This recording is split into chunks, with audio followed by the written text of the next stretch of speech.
leave me the hell alone, guys. You've been on my case nonstop for 7 years. The College of Psychologists has basically levied what are equivalent to about 13 lawsuits against me simultaneously. Now, the reason I call them lawsuits is because they're actions undertaken on behalf of a complainant. Now, the complainant can be anyone anywhere in the world who complains about me for any reason. They don't have to be former clients. They don't even have to be anybody I've ever met. They don't even have to have met anybody I've ever met. So, So it could be someone online. Well, it is. All this is pretty much, all these complaints are someone online. None of them are my clients, although half of them claim to be falsely. And the college didn't throw out their complaints despite that. So, which is really quite interesting. And what are the complaints? Well, okay, let's see. The one complaint is about the tweet I made about Ellen or Elliot Page. And when I said that a criminal physician cut off her breasts and that pride was the sin. So now I'm in trouble again because I just said the same thing. One was about Sports Illustrated cover where they featured that overweight model, and I tweeted out "not beautiful," and I guess that was something like fat shaming. I don't remember exactly what the charge was. And then I criticized Justin Trudeau and a former staff member of Justin Trudeau and Jacinda Ardern. I made a joke about her. I was going to New Zealand, and the New Zealand leftist press was freaking out, and I made this joke about bringing my alt-right trolls to New Zealand, and then I put in parentheses, or maybe they're just, ordinary people who are trying to clean up their rooms. So apparently that was casting the profession into disgrace. And then they submitted, one complainant from the U.S. submitted the entire transcript of our last discussion. So I don't know how to defend myself against that, because apparently everything I say, and apparently everything you say too, is bringing the profession of psychology into disgrace. And I think they're most upset in that case about my comments about the inadequacy of climate models. And so, part of the reason I'm pursuing this action with regard to the Ontario College of Psychologists, well, there's two reasons really. Three. One is, leave me the hell alone, guys. You've been on my case nonstop for 7 years. Not once before that, in 20 years of practice. There's no complaints ever levied against me. It wasn't until I started to become, relatively well-known publicly that the college came after me.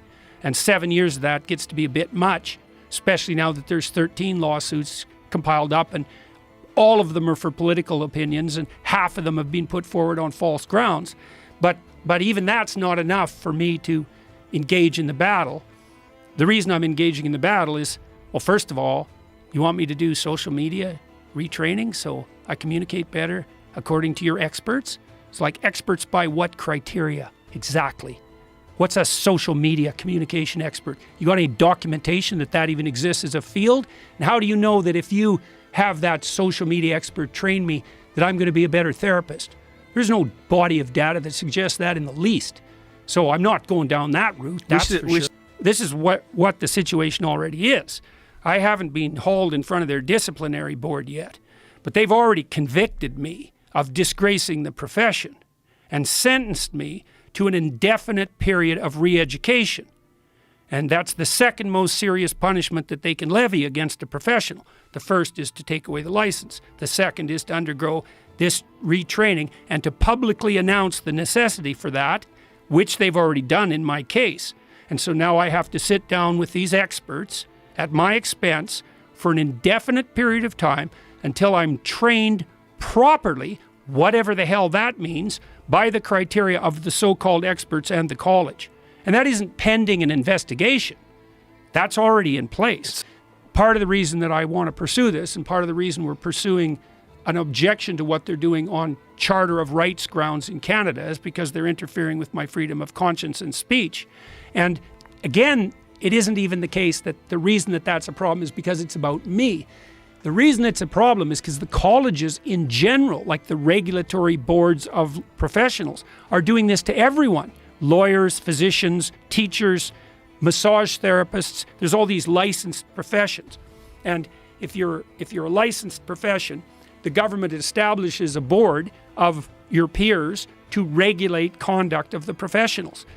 And it's so preposterous because I have 20 million people following me on social media. You know, and God only knows how many views of my videos, for example, or the interviews you and I have done.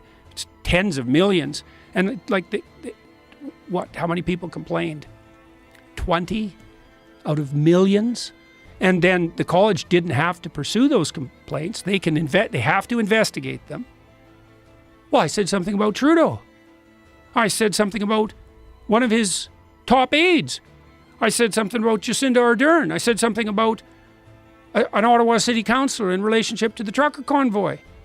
You know, I said something about climate. Every single one of the complaints is political. And so why is that a problem?